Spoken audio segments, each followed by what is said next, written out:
Hi, and thanks for joining us tonight, everybody. My name is Nikki Warner. I'm the Communications Director at The Good Acre. The Good Acre is a nonprofit food hub located in Falcon Heights, and our mission is to connect and strengthen farmers, food makers, and communities through good food. Since the pandemic began, our community-facing programming has ventured into the digital space, and so we're really excited to be able to be offering these online Discover classes. And thank you to all who made a donation when registering. Your support helps us to fund our programs that support small farmers and food makers in our region. And you can learn a lot more about the work we do by visiting our website, thegoodacre.org. I want to introduce you now to Stephen Aysta. He is the owner of Tera Forge. The Good Acre started working with Stephen shortly after or before the pandemic to sharpen the knives in the TGA kitchen. So Stephen has over 20 years of experience crafting and sharpening knives. I'm super excited for him to share his skill set with us so we can all hone our knowledge on what is arguably the most important kitchen tool of all. And before we jump in, just a couple quick housekeeping notes. So we will be sending a recording of this webinar out to everyone who registered. So if you have to pop in or out for any reason, I will send a recording out tomorrow. Also, if you have any questions for Stephen, please enter them in the Q&A, which you can find a link to in the bar at the bottom of the screen where where I'm speaking. You can also enter questions in the chat. My coworker Sarah will also be monitoring the chat, and we'll save most of the questions for the end of the presentation. So without further ado, Stephen, I'll go ahead and kick it off to you. Thanks so much for joining us tonight. Thank you, Nikki. That was great. Like she said, my name's Steve Aysta. Own and operate Tera Forge Knives. I've been making knives for a long time and as a side hustle.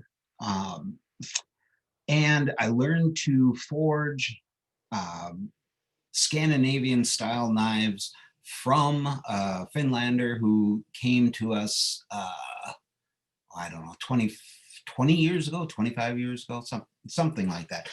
Anyways, having that knowledge and then all of the equipment required, I decided a couple of years ago to start sharpening knives. I found it a void in the service industry. There are a few places that I can recommend that you go to get your knives sharpened, but I also saw that a lot of people went without sharpening just because it was kind of a hassle to get the knives to a place, get them done, get them picked up and home ready to use again. There's mail order services, and then there are a couple around town, and then there are some services that are in addition to maybe other things. And that may not be the optimum way to go with some of those higher end knives. And even regular consumer knives would benefit from a professional sharpening from time to time. And so 2.5 years ago, I started Tera Forge Sharpening, and I go to the different farmers markets around town. Northeast Farmers Market, East Isles, Nokomis, and that has been an awesome experience, getting to meet people, talk to them, and make their kitchen experience a little bit nicer. That's been a big part of what has driven Tera Forge Sharpening, are those farmers markets. And if any of you are in attendance today, customers from those, thank you very much. I appreciate it. I did see a couple of familiar names on the participant list. So that is a quick bit about me. Now, let's see here. Nikki, are we still live? Yep, I can go ahead and show the PDF now. Yeah, we can start with the knife anatomy, the first part of the PDF, and I just wanted to go over a couple of things real quick. People are basically well versed in the parts of a knife: the cutting edge, the spine, blade handle, and the types of knives. Integral, that's it.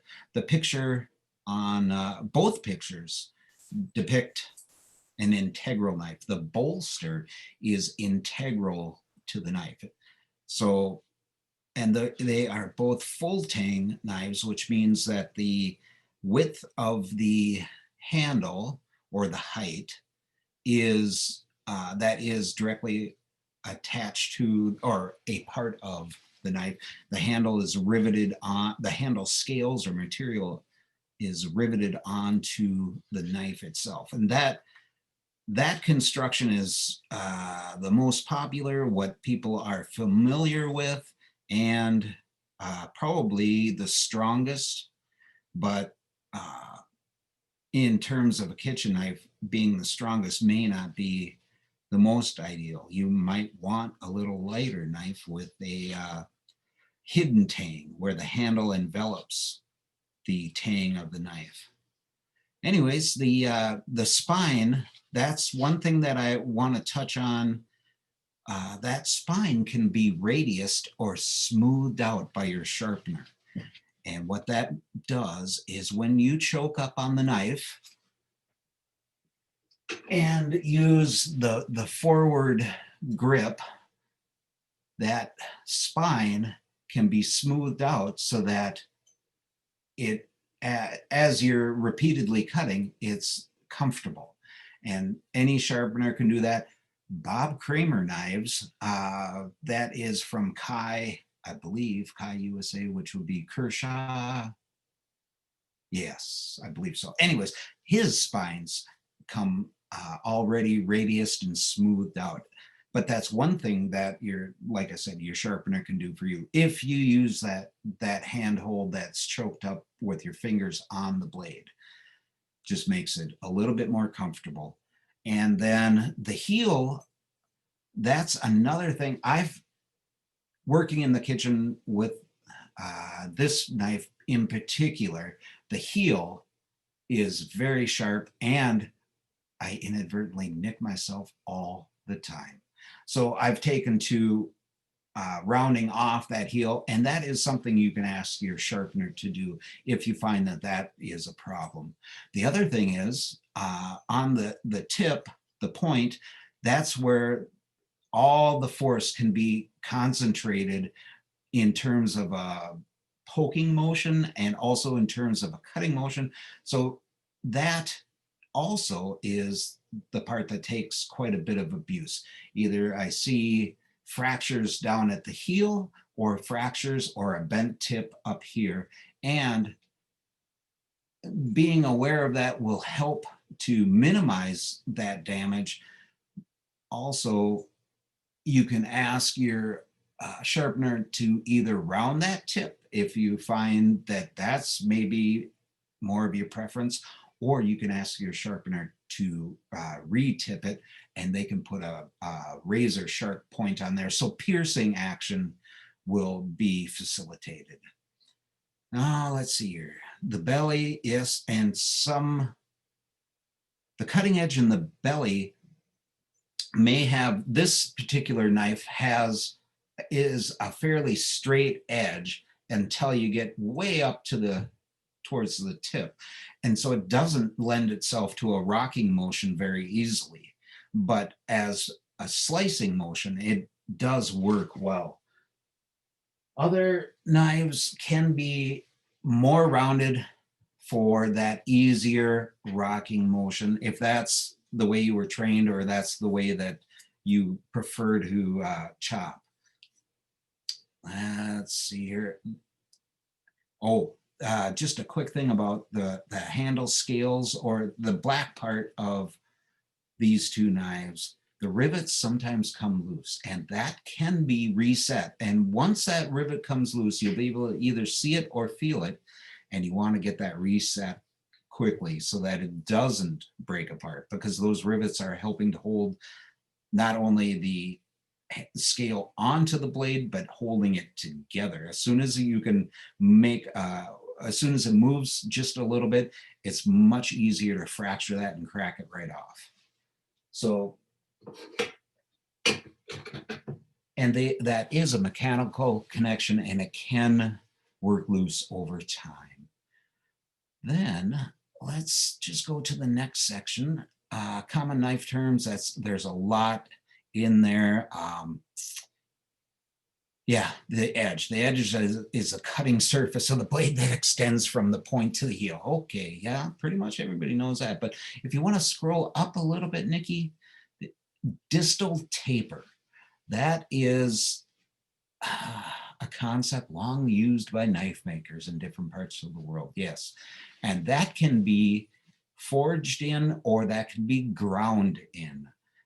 And what that is the thickness of the blade here all the way out to the tip. It gets narrower and narrower as it goes to the tip. That gives it lightweight, balance, and it for a very precise or accurate use of the top third of the knife. Most high-end knives that, well, this is a Dexter from Southbridge, Massachusetts, and it's an old knife. It was well made, but I don't think it was very expensive when it was made. It does have a distal taper. This Damascus knife that I have, it does not have distal taper, which gives it a little bit more strength in terms of chopping or mincing. And if I were to do crazy things that my teenagers would do, it is a much better prying tool, and that leads to knife repair. But it is a bit stronger than one with a distal taper. But most high-end knives do have distal taper in them. Full tang guard, handle material, partial tang, primary bevel. The primary bevel, and we'll get into this in the sharpening section, primary bevel is the angle from the spine just to where the edge starts. And that primary bevel can be anywhere from 20 degrees to 30 degrees. That works in conjunction with the thickness of the material that was used to make the knife, and then how much of that width of the knife is reduced as it goes towards the edge.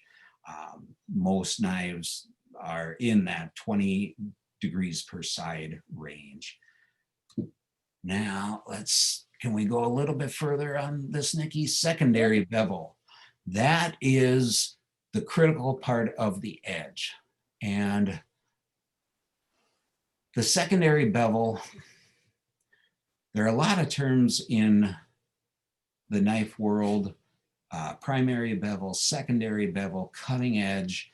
The secondary bevel is the critical part, because that either is a thin bevel, which is a real acute angle and gives a lot of sharpness, and it's an obtuse angle or less, and provides for maybe a little bit more abuse before deforming under force. So, and we'll get into that in the sharpening section, but Nikki, you want to scroll down a little bit more? What do we, oh, styles of knives, yeah. And chef's knives, I use a petty chef because my skills are not near where they should be with using a knife, but petty chefs, and then the larger chefs in the 10 to 12 inch range. Most that I do day in, day out are 6 to 7 inch chef's knives, do a lot of utility, and then paring knives. The Santoku, I don't even know if that's the correct pronunciation, but that's how I did it. That's the 3 disciplines knife, mincing, dicing, and chopping. And if that one on the picture has a little bit of a rocker to it, but most of them do have only slight rocker and not a huge amount like a Western or French chefs. And that is for the slicing motion. This one does have a bit of distal taper from the manufacturing process.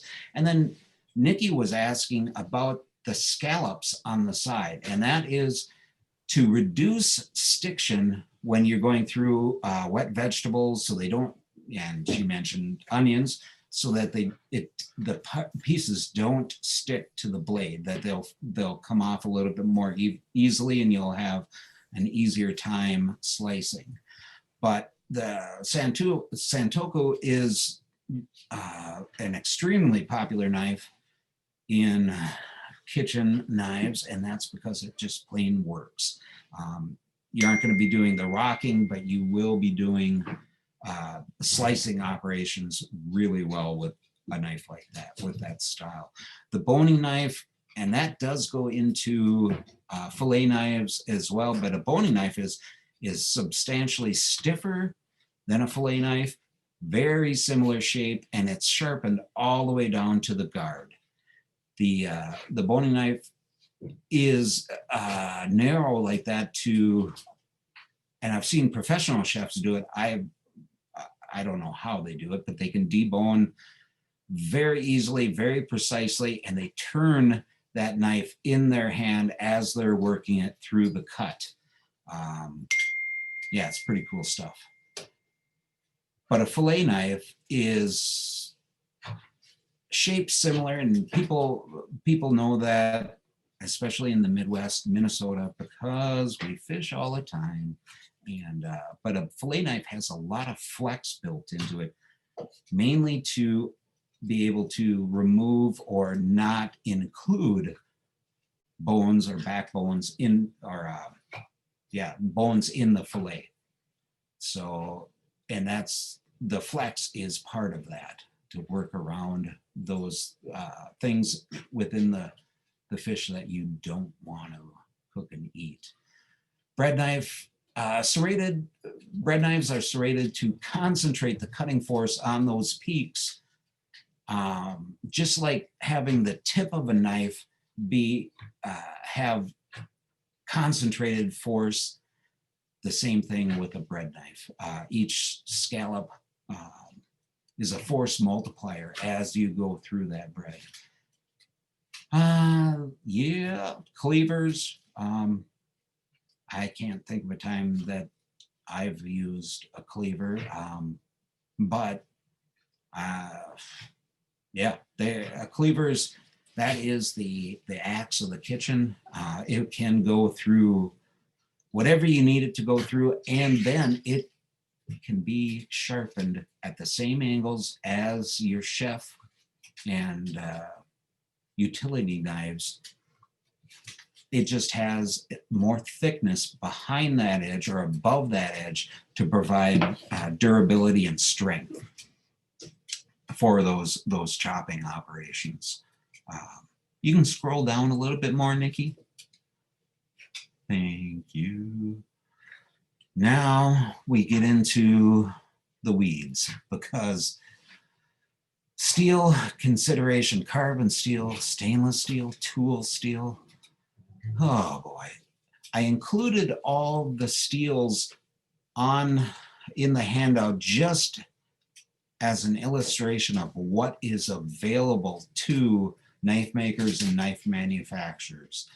These are all steels that are adequate and perform very well in the kitchen, in knives in general. This particular knife is a carbon steel knife, and people used to say it was spring steel because it can deflect and come back. It's the same spring steel used industrially or in car manufacturing, spring steel or knife steel. And that can be a designation of like a 5 or 6 digit number. Some are 4-digit numbers. It's high carbon steel, and high carbon means that when you heat and quench, carbides are formed in the steel that give it its hardness. You can adjust the components of that steel to give you different qualities, and that's what all these recipes are. Excuse me. The steel that's available, I guess the analogy that I was gonna try, I don't know if it'll work, but I'm gonna try it, is consider iron to be water and steel to be some iteration of water, whether it's juice or milk or what have you. It's still a drink, and by and large, it is, the majority of it is water. Well, the majority of these things, the component in the biggest percentage is iron. But then they also put in all sorts of other elements to give it different qualities. If it has more than 12% chromium in it, it is stainless by definition. I think I got that right. But it is very confusing, and it is a lot to swallow all at one time. So carbon steel, there is nothing wrong with carbon steel. A lot of knives have been made that way, and they still make knives that way. Forging knives with a hammer and anvil, carbon steel. The next one is tool steel, which is used by a number of makers. It requires a little bit more in the way of heat treating and tempering, but it's also an unbelievable steel. So if it says tool steel or if it says carbon steel, if you want to, you can go a little bit further and figure out what carbon steel or what tool steel. And the internet is a divine source of misinformation about all of those. But the websites that I generally gravitate to are Knife Informer and then Knife Nerds. And they go through and test all these steels and test the different types of heat treatments that will result in different qualities. And the qualities can be ease of sharpening or toughness or how long it holds an edge, how well it holds an edge, how much it flexes or doesn't flex, how hard it can get, or how soft it is. And if we go down a little bit further yeah, see, and then there's a whole bunch of stainless steels in there, and they're all wonderful steels. They all make great knives. And most of these are dedicated knife steels. So if we keep going down, so if you have a knife, a lot of times manufacturers will put those designations right on the blade, and you can refer to that or even Google that and end up with a bunch of different qualities that your knife may have. Now, sorry, Nikki, we can hold it right there. Yep. But the annealing process is to make the knives, the steel, a little bit easier to work, while the manufacturer is forming it or grinding it to the shape that they want. And then it goes to the heat treating. And the heat treating, if the manufacturer figures that the heat treat that is the most economical is the way to go, they may not be getting the most performance out of that steel that they used. But the inverse is also true. If they used carbon steel, which was very inexpensive to begin with, but then they use a more sophisticated heat treatment that takes longer, they may end up with a better product in the end. So how, not only what that steel is, but how it was treated and then tempered is a big deal. Your knife should be in that anywhere from 58 Rockwell to 62 Rockwell. And that's just a measure of hardness of the steel itself when it's the finished product. That's what these numbers are here. Yes, The correct. Rockwell score. Yeah, Rockwell score. Yep. And the higher the number, the harder the knife is. And hard can also equate to brittle. When I quench a knife, I'm very, very careful with it, because even if I just drop it on the workbench, it may fracture because it is so brittle. Now, tempering it brings that brittleness way back so that the knife can actually be usable. And there are a number of tempering treatments that you'll see on some knives. They say cryo treated. That's CRYO, cryo treated, and it was just brought to a sub-zero or even colder, like liquid nitrogen, for an extended period of time. And that, oh boy, that helps to evenly spread and evenly distribute the carbides that are in the steel itself. And essentially it ends up with a much nicer performing steel or knife blade. But like I was saying, there are so many steels out there, different recipes, different heat treating and tempering regimes.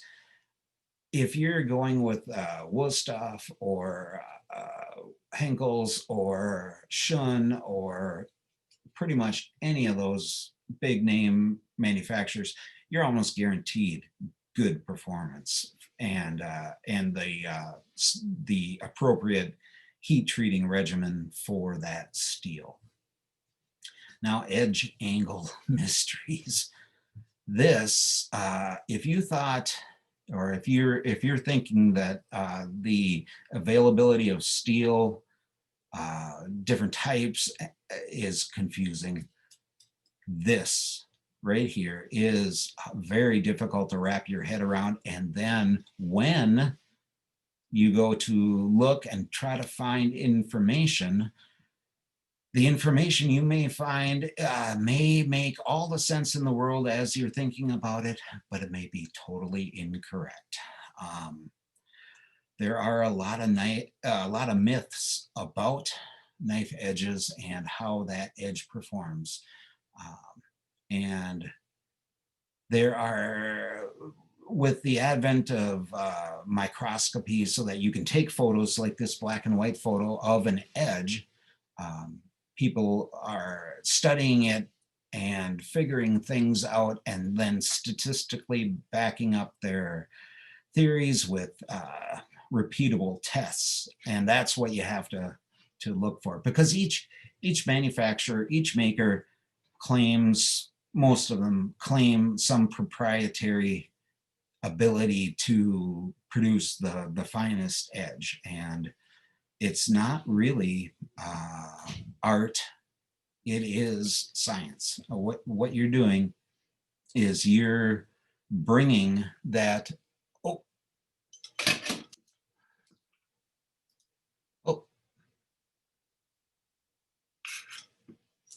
oh yeah, I was looking at the message. leave at least 10 minutes for questions. Yes, absolutely. I will do that. I will make sure. Yeah. And so at the atomic level, at the molecular level, you're not separating bonds. That would be a really special knife. The material cut is not broken at the molecular level. Instead, the force of the cut is focused on a small area. So you're concentrating that force into the cutting edge. And can we scroll down a little bit more? Yeah. Now, I love this ball pit analogy.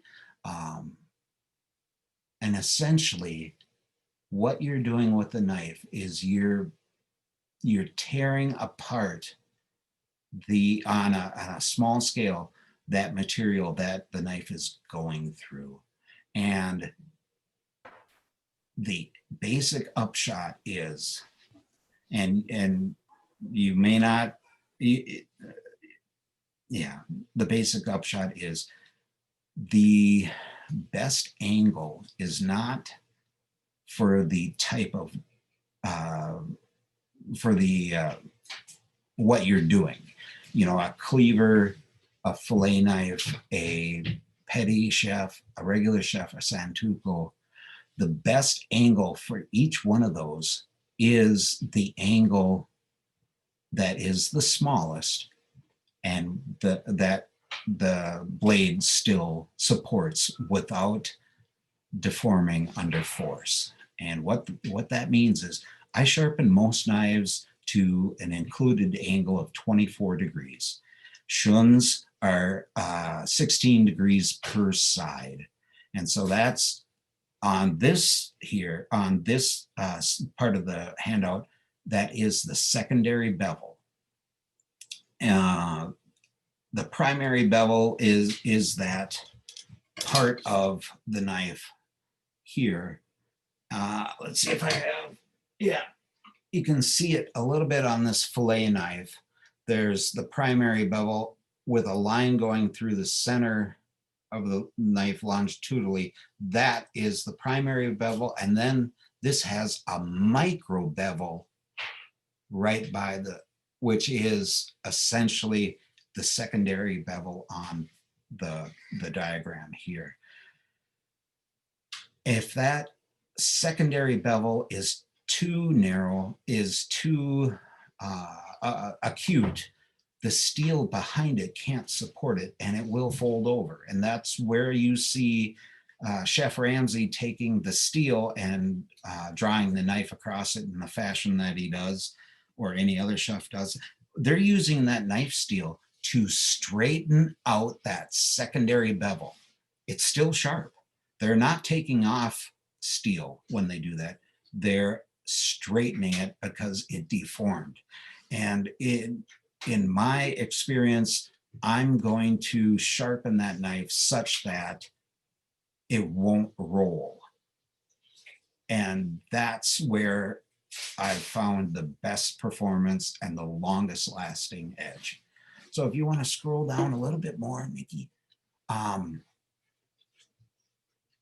the various degrees, and you have to be a little bit careful about the degrees, because there's the included angle, which is the 56, 50, 34, 27, and 20 degrees. That's the included or total angle. And then the 20, 25, 17, 14, 10 those are the degrees per side. And most knives are in that 20 to 30 degree total angle. And that is, when I say I sharpened to 24 degrees, that's 12 degrees per side. Global knives, mainstream knives, that gives the best performance. Any narrower or more acute, and you'll start to get edge deformation. Any broader or more obtuse, and you're losing performance. Doesn't matter if it's an axe or a cleaver or a fillet knife. If I'm not even going to address the Shunkai website FAQs, but that is just a little bit of an example of how companies try to manipulate you into believing that their knives are top of the heap. Shun, Kai, Wusthof, Henkel's, Victorinox, any of those other, of Sabatier, they all produce really, really good knives. And it's at that point, you know, above the $200 price point, you're going to be shopping on what fits your hand best and what you like. It's not a German steel. It's not Japanese steel. It's not, those steels from that list, each manufacturer can choose any one of those steels for the different types of performance that they're looking for. That's to make blanket statement. And I said I wasn't going to go into this, but now I am. But blanket statements are just not a good deal in the knife world. But let's go down to edge geometry, thick versus thin. So heavy use, they're both sharpened at 20 degrees on that secondary or micro bevel. But the heavy use, it came from thicker stock. Now the 4 degree and 12 degree primary bevel, yeah, the bottom is for slicing and the top is heavy use, but both of them are sharpened to 20 degrees such that they will both have the same sharpness. It's just the upper one will have much more strength in terms of longitudinally and twist, and you may find it's a little bit easier to pair things apart. The light use one, I don't know if I'd go with that, but more accurate and definitely less fatiguing to use with multiple cuts over hours, but a little less strength. And that is the quote right there: the best performing edge angle is the lowest angle for a given steel that a given steel can retain under load. So like I was saying, a more acute angle until the knife, that angle lends itself to rolling or deforming, and then you know that's too acute. And that just comes from people who test knives and then publish those findings. You'll never get that from the manufacturer, but you can get it from different organizations that have an interest in presenting facts about knives. So that is, yeah, that's where I'm at. Is this the best angle under load? Easy maintenance. That thing right there, there's 3 downsides to that. One is that your fingers are real close to that thing when you're using it, but it does provide for a quick and easy touch up of your blades.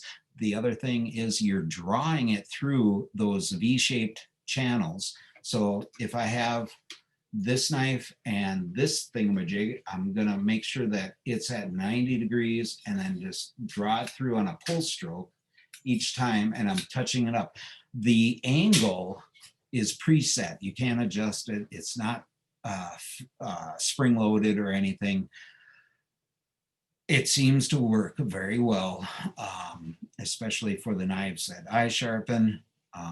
The carbide part of it, or the coarse part, gets some nicks out, but if it's really nicked or chipped, then it's going to take a long time with that. But in between professional sharpenings, those things are great. And but you do have to be cognizant that your fingers are real close to that thing.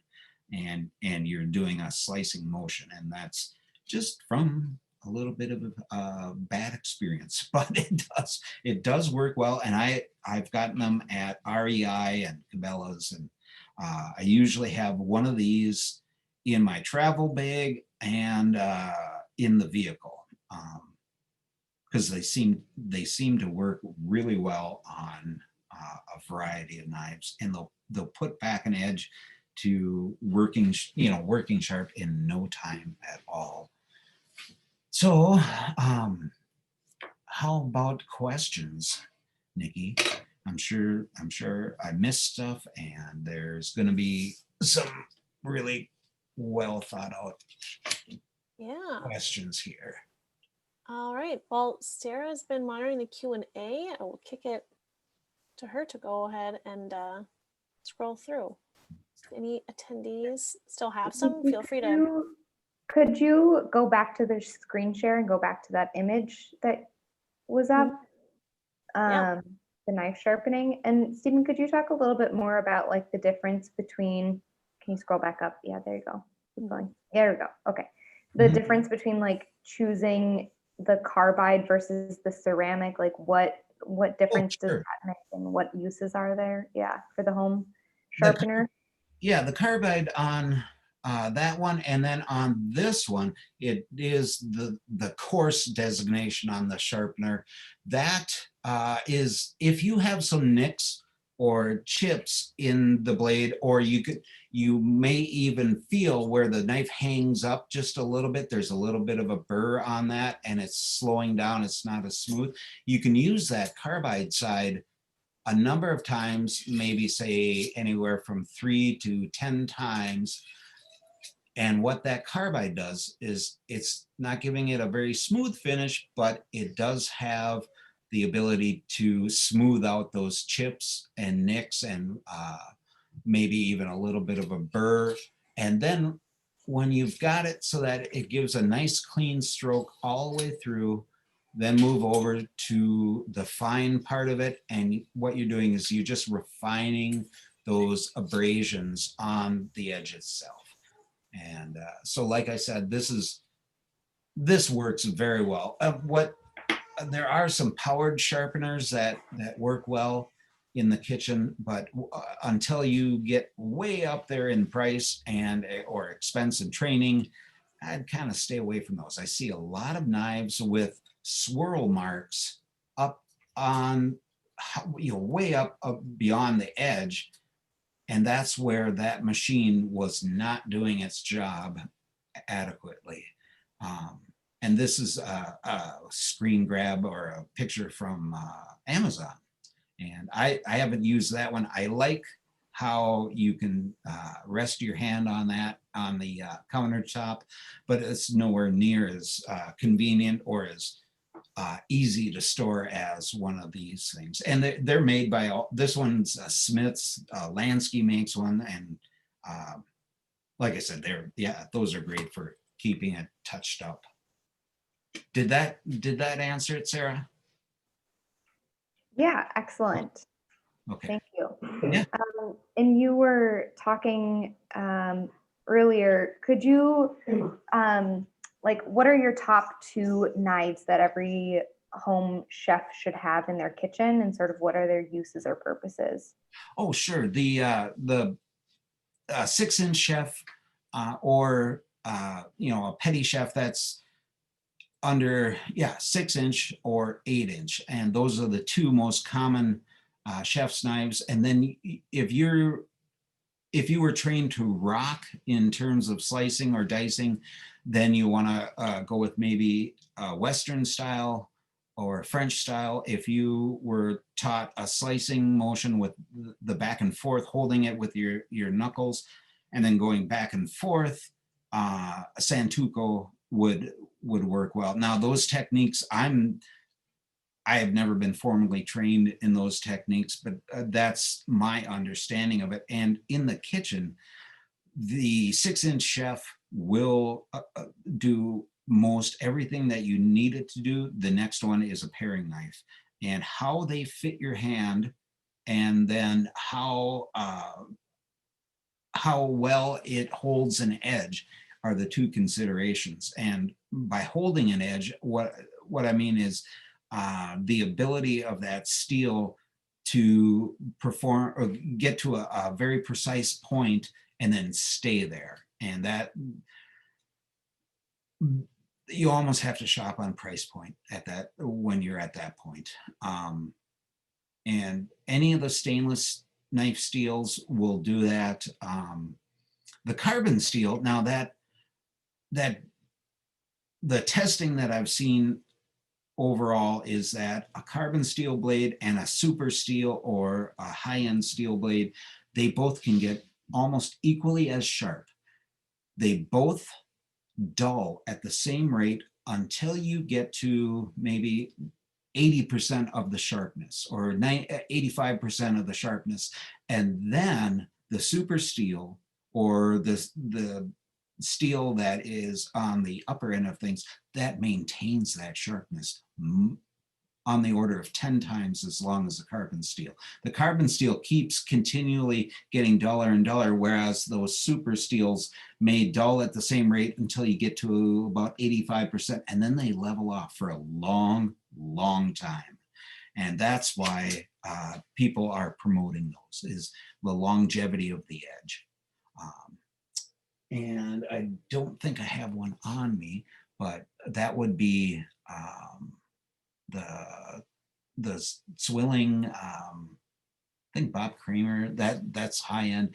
Any of the knife steels on that list, I hate to refer back to that because it is confusing, but if they're advertising that steel, more than likely it is one that will hold an edge longer. But there is a price premium in terms of the manufacturing cost. It's on the order, raw materials on the order of 10 times. I can get a lot of carbon steel at, $1 a foot, $2 a foot. I would be paying $20 or $30 a foot for some of the crucible steels, but they do outperform the carbon in terms of longevity of sharpness or holding that edge.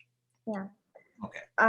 So for the Home Chef, would you recommend, I know you showed sort of that gadget that you like. Yep. What about using like honing steel, like the rods or the stones? What are your thoughts on that or uses?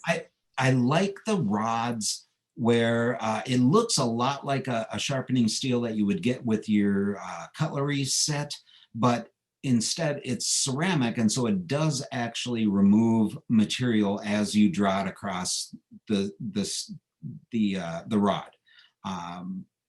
Flat stones or bench stones, they take a bit of trial and error to get right, and you have to keep practicing at it so that you're not presenting the knife at a different angle every time.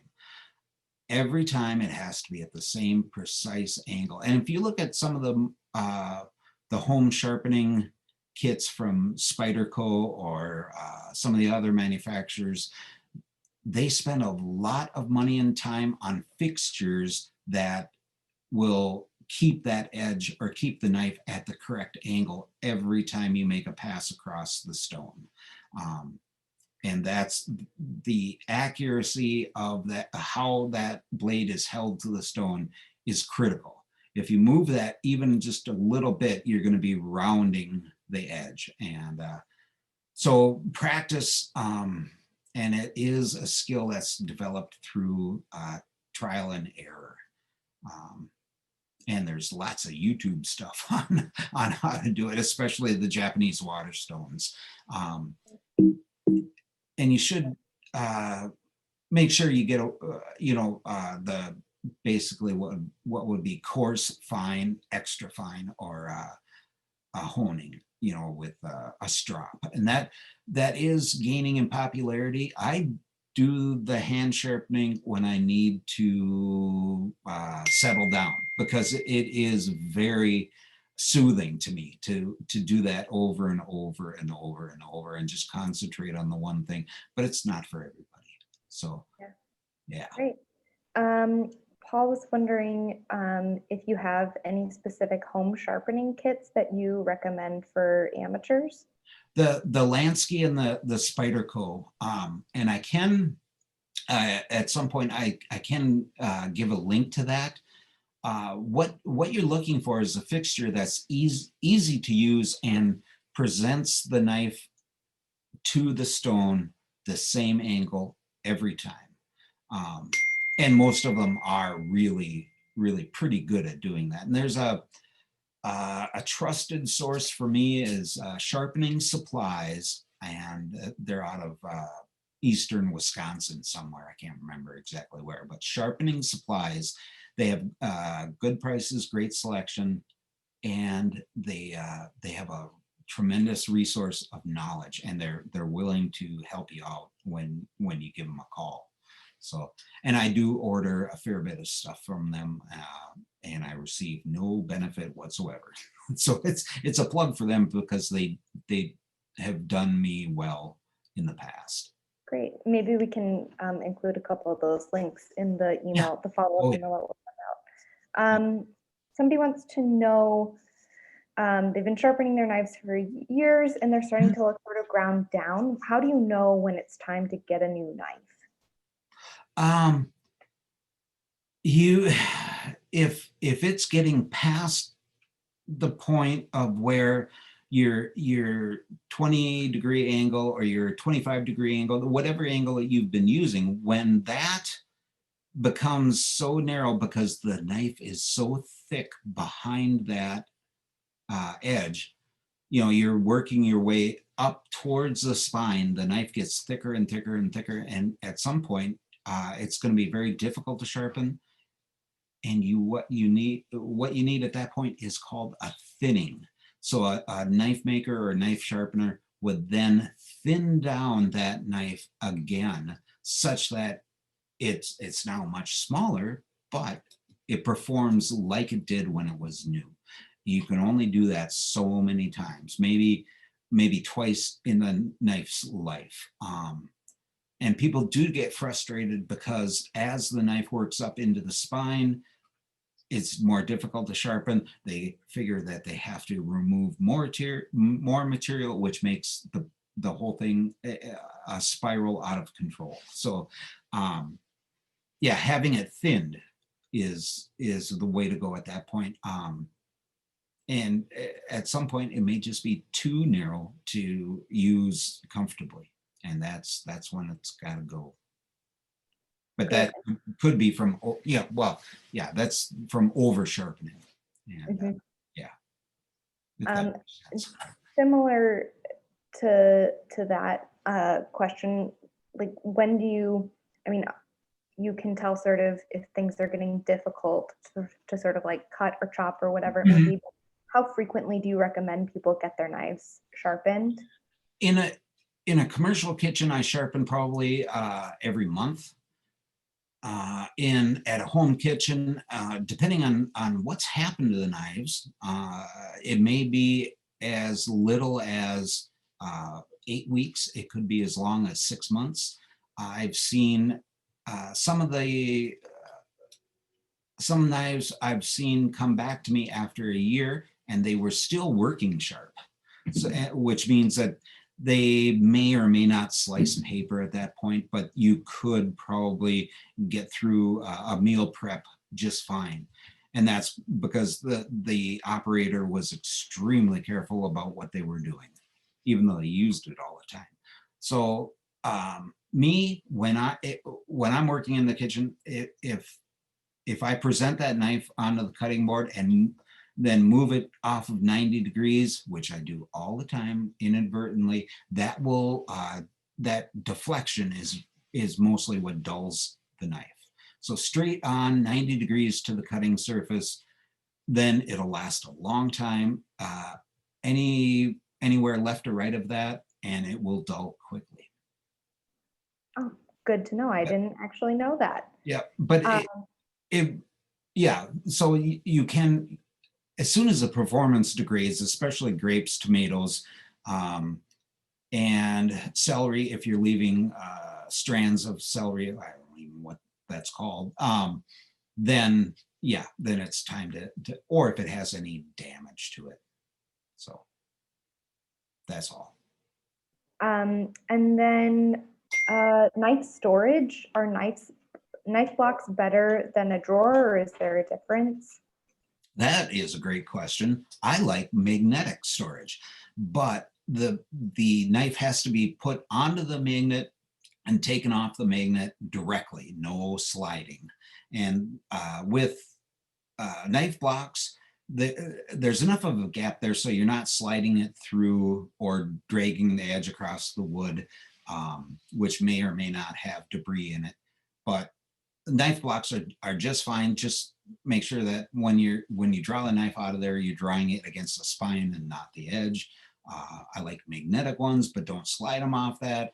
In the drawer, I also, on Amazon, I bought a bunch of plastic knife sleeves, and I'll snap those on to the blade, and then it can go in the drawer. Yeah, and the dishwasher is another one. Yeah, don't put them in the dishwasher. They can stand it, but the banging around is really detrimental to the edge. And as for cleaning, just wipe it off. And a lot of times I'll use a little bit of oil, olive oil, or whatever I may have, and just give it a slight bit of that to keep it from corroding or rusting. That's all. Perfect. And then I think one last question here from Laurel. What kind of cutting boards do you recommend? What's best for knife use? Well, the cutting board, in all of the testing that I've seen and looked at, end grain cutting board is just fine. Bamboo is just fine. Polypropylene, yeah, it all works. As soon as you move the knife off of 90 degrees and use pressure, you're going to deform the edge and dull it. So that's the big part of it. If you look at our countertop, yeah, there's slice marks all over it. So we aren't cognizant of, it's just easier sometimes. You have it in your hand, you have the knife, you're just going to slice it where it is.